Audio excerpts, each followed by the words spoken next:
श्री स्वामी समर्थ। आज आहे पौष महिन्यातील रविवार, सूर्यनारायणचे व्रत करण्याचा दिवस। हे व्रत करत असताना आपल्याला आदित्य रानूबाईची कथा सुद्धा वाचावी लागते किंवा ऐकावी लागते आणि ती कुणाला तरी सांगावी सुद्धा लागते। तर आजच्या व्हिडिओमध्ये मी तुम्हाला आदित्य रानूबाईची कथा सांगणार आहे। तुम्ही देखील ही कथा श्रवण करू शकता किंवा वाचू सुद्धा शकता। आटपाट नगरात एक ब्राह्मण राहत होता। तो रोज समिधा, फूल, दुर्वा आणावयास रानात जात असे। तिथं नागकन्या, देवकन्या वसा वसत होत्या। ब्राह्मणांनी त्यांना विचारले, कसला वसा वसता तो मला सांगा। तुला रे वसा कशाला हवा? उठशील मातशील, घेतला वसा टाकून देशील। ब्राह्मण म्हणाला, उठणार नाही, वाचणार नाही, घेतला वसा टाकणार नाही। तेव्हा त्या म्हणाल्या, श्रावण मासी पहिल्या आदितवारी न बोलता उठावं, सचेल वस्त्रासही स्नान करून अग्रोदक पाणी आणावं, विड्याच्या पानावर रक्तचंदनाची आदित्य रानूबाई काढावी, 6 रेघांचं मंडळ करावं, 6 सुतांचा तातू करावा, त्यास 6 गाठी द्याव्यात, पान फुलं वाहावं, पूजा करावी, पानाचा विडा, फुलांचा झेला, दशांगाचा धूप, गुळ खोबऱ्याचा नैवेद्य दाखवावा, 6 मास चाळावी, 6 मास पाळावी, मागे रथसप्तमी संपूर्ण करावी, संपूर्णच गुळाच्या पोळ्या, बोरण्याची खीर, लोणकड तूप असावं, मेहून जेवू सांगावं, असेल तर चिरजोळी द्यावी, नसेल तर जोड गळसळी द्यावी, तेही नसेल तर 2 पैसे दक्षिणा द्यावी आणि आपल्या वंशाचं उद्यापन करावं। असा वसा ब्राह्मणाने केला। त्याला सूर्यनारायण प्रसन्न झाला। भाग्यलक्ष्मी आली तेव्हा राजाच्या राणीने ब्राह्मणास बोलावून पाठवलं। ब्राह्मण खूप घाबरला, थरथर कापू लागला। तेव्हा राणी म्हणाली, घाबरू नका, कापू नका, तुमच्या मुली आमच्या येथे द्या। आमच्या गरीबाच्या मुली तुमच्या घरी कशा द्याव्यात? दासी कराल, बटीक कराल? राणी म्हणाली, बटीक करीत नाही, राजाची राणी करू, प्रधानाची राणी करू। मार्गेश्वराच्या महिन्यात ब्राह्मणाने लग्न करून मुली दिल्या। एक राजाच्या घरी दिली, एक प्रधानाच्या घरी दिली, पण गेल्या पावली मुलीचा समाचार घेतला नाही। 12 वर्षांनी समाचारच ब्राह्मण निघाला, राजाच्या घरी गेलं। लेकीने बसावयास पाठ दिला, पाय धुवायला पाणी दिलं, म्हणाली, बाबा गुळ खा, पाणी प्या। ब्राह्मण म्हणाला, गुळ खात नाही, पाणी पित नाही, आधी माझी कहाणी करावयाची आहे, ती तू ऐक। तुमची कहाणी ऐकायला मला वेळ नाही। राजा पारधीला जाणार आहे, त्याला जेवायला उशीर होईल। त्याच्या मनात राग आला। तोच राग मनात धरून ब्राह्मण तिथून निघाला आणि प्रधानाच्या घरी आला। वडिलांना पाहताच लेकीने बसावयास पाठ दिला, पाय धुवायला पाणी दिलं व म्हणाली, बाबा गुळ खा, पाणी प्या। गुळ खात नाही, पाणी पित नाही, माझी कहाणी करायची आहे, तू अगोदर ऐक। तुमची कहाणी नको ऐकू तर कोणाची ऐकू? ती घरात गेली, उतरंडीची 6 मोते आणली, 3 आपण घेतली व 3 वडिलांच्या हातात दिली। वडिलांनी सांगितलेली कहाणी मन लावून एकाग्रतेने ऐकली। नंतर जेवून खाऊन वडील आपल्या घरी आले। बायकोने मुलींचा समाचार विचारला। जिनं कहाणी ऐकली नाही ती गरीब आणि दुःखी कष्टी झाली आणि जिने कहाणी ऐकली ती मोठ्या सुखात आहे। इकडे जी गरीब झाली होती तिनं आपल्या मुलाला श्रीमंत मावशीकडून काही दिलं तर घेऊन येण्यास सांगितले। पहिल्या आदितवारी पहिला मुलगा उठला, तळ्याच्या पाळी जाऊन उभा राहिला। तेथे प्रधानाच्या दासी होत्या। प्रधानाच्या राणीला जाऊन सांगा, तुमच्या बहिणीचा मुलगा आला आहे। कसा आला आहे? काय आला आहे? फाटकन नेसला आहे, तुटकं पांघरला आहे, तळ्याच्या पाळीला उभा राहिला आहे, परसदारानं घेऊन या। परसदारानं घेऊन आल्या, नाहू माकू घातलं, पितांबर नेसायला दिला, जेवू खाऊ घातलं, कोहळा पोखरून होणं मोहरा भरल्या व सांभाळून घरी घेऊन जाण्यास सांगितलं। वाटेनं जात असता सूर्यनारायण माळ्याच्या रूपाने आला व हातातल्या कोहळा काढून नेला। घरी जाताच आईने विचारलं, मावशीने काय दिलं? दैवाने दिलं पण कर्मानं नेलं, कर्माचं फळ पुढं उभं राहिलं। मावशीने दिलं पण ते सर्व गेलं। दुसऱ्या आदितवारी दुसरा मुलगा गेला। प्रधानाच्या राणीने त्याला घरी नेलं, नावमाकू घातलं, नेसायला पितांबर दिला, जेवू खाऊ घातलं, काठी पोखरून होन मोहरांनी भरून दिली, पण न विसरता सांभाळून घरी नेण्यास सांगितलं। वाटेत सूर्यनारायण गुरखाच्या रूपाने आला व काठी काढून घेतली, घरी गेला, घडलेली गोष्ट राणीला सांगितली। दैवाने दिलं पण कर्मानं नेलं।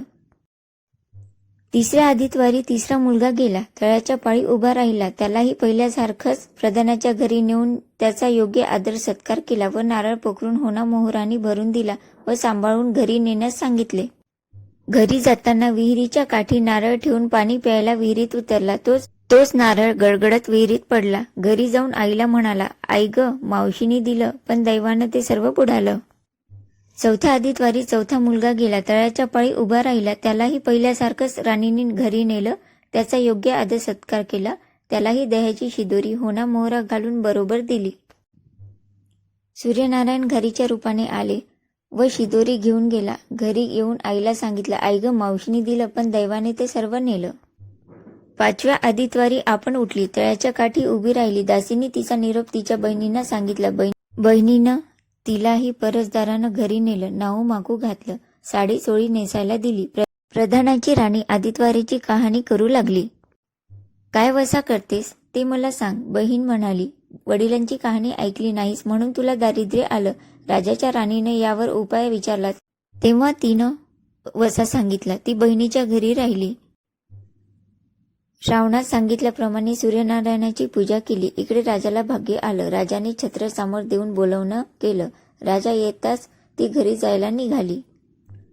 एकमेकींना बहिणींनी आहेर केले. वाटेने निघाली. पहिल्या मजले स्वयंपाक केला. राजाला वाढलं, मुलाला वाढलं, आपलं पान वाढून घेतलं. तोच कहाणीची आठवण झाली.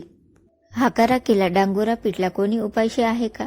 शोध घेण्यास सांगितले. कोणी उपाशी नव्हते. वाटेने एक मोळविक्या चालला होता. त्याला कहाणी ऐकायला बोलावलं. तो मोळीवाला म्हणाला, तुझ्या बाईची कहाणी ऐकून मला काय फळ?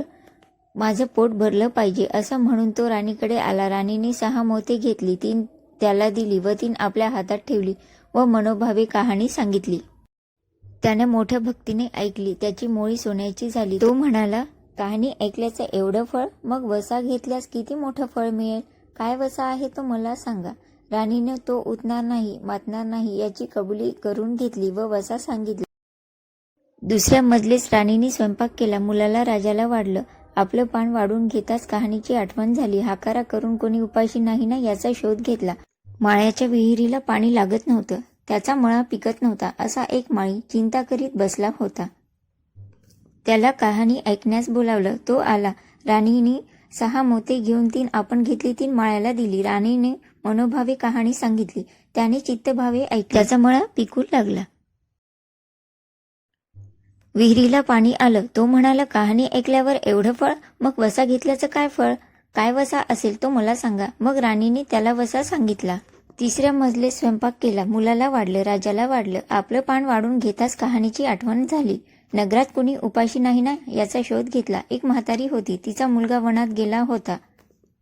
दुसरा मुलगा डोहात बुडाला होता. एक सर्पांनी खाल्ला म्हणून ती चिंताक्रांत होऊन बसली होती. तिला कहाणी ऐकण्यास बोलावलं. राणीने तिला पहिल्याप्रमाणे कहाणी सांगितली. तिची 2 मुलं परत आली. कहाणी ऐकण्याचे एवढं फळ? तर वसा घेतल्याचं किती मोठं फळ असेल? तेव्हा राणीने तिलाही वसा सांगितला. 4थ्या मजल्यात स्वयंपाक करून मुलांना राजाला वाढलं. आपलं पान वाढून घेताच कहाणीची आठवण झाली. कोणी उपाशी नाही ना याचा शोध घेतला.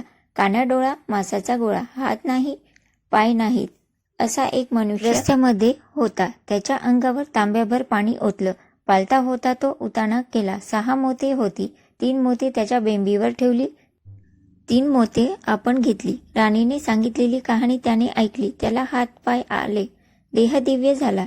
त्यानेही राणीस वसा विचारताच राणीने त्यास वसा सांगितला.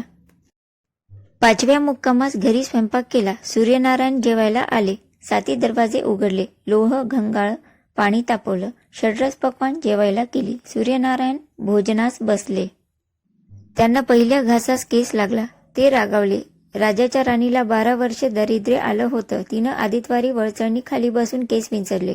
काळ सवाळ डोईचा केस, वळचणीची काडी डाव्या खांद्यावरून टाकून दे. राजाच्या राणीला जसा सूर्यनारायणाचा कोप झाला तसा कोणालाही होऊ नये. ब्राह्मणाला, मोळविक्याला, राजाच्या राणीला, माळ्याला, म्हातारीला, कानाडोळा, मासाचा गोळा सर्वांना सूर्यनारायण जसा प्रसन्न झाला तसा तुम्हा आम्हा हो. ही 60 उत्तराची कहाणी. 5 उत्तरे सुफळ संपूर्ण. आजच्या कहाणीचा व्हिडिओ आवडला असेल तर व्हिडिओला नक्की लाईक करा आणि तुमच्या फ्रेंड्सना नक्की शेअर करा. प्रीती अनंतवार रेसिपी चॅनलला अजून सबस्क्राईब केलं नसेल तर नक्की सबस्क्राईब करा. वेळात वेळ काढून व्हिडिओ पूर्ण पाहिल्याबद्दल आपल्या सर्वांचे मनपूर्वक धन्यवाद.